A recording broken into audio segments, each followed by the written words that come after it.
William, hopefully your favorite videographer from Two Hats Publishing. I welcome you to another Two Hats special of community events. Let's look in and see what's really happening. Thank you. I think that kind of woke us up a little bit more there, huh? Got our blood going. All right.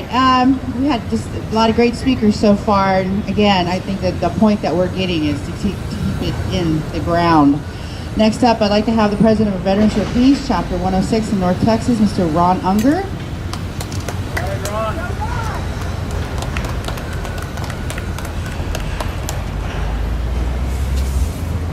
Thank you. The reason that Veterans for Peace supports this movement opposing exploitation of oil resources is that the United States Department of Defense is the single largest consumer of oil on the planet. They use between 300,000 and 400,000 barrels of oil a day. As such, the U.S. war machine is the single largest contributor to climate change. The U.S. is engaged in war in 7 countries right now, and the purpose of most of those is to secure access to a supply of oil.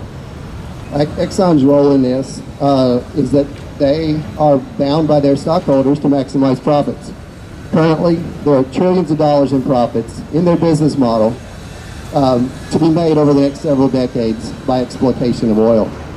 There is no incentive for Exxon to change course here outside of government regulation.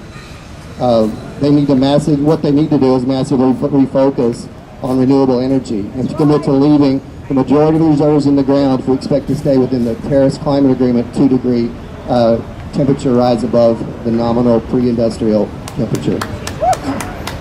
So let's say even if Exxon did decide, yes, we do want to act in a responsible way. Let's say their leadership decided that. There's a problem. Exxon is a corporation that's required by stockholders to maximize profits.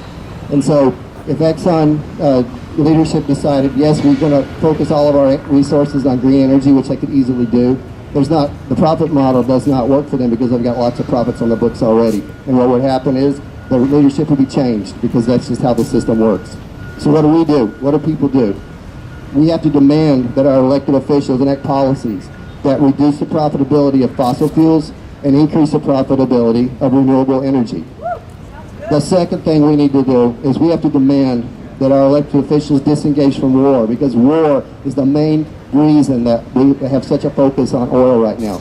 Oil is what fuels the war machine of the United States, and that's why it's such a big focus for the United States. The United States could easily focus on green energy. It's in the benefit of everybody except for the people making profit on oil. So, if we take the $1 trillion a year that we're spending on war right now, take a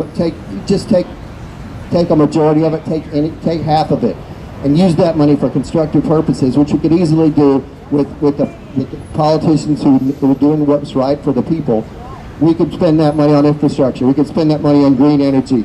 We could spend that money on healthcare, on education, on guaranteed jobs with a living wage. We could take all that money we're wasting, killing people in other countries for oil, and use it for the good of the country. So that's what we have to do. You're not going to get Exxon to voluntarily do it. They have to be forced to do it because they're obligated to maximize profits. So don't think they're going to do it on their own. We have to make them do it. I mean, that's what has to happen. And this is essential if we're going to survive the global warming that's happening if we continue to burn fossil fuels. Thanks. Thank you very much. This is William, hopefully your favorite videographer from Two Hats Publishing.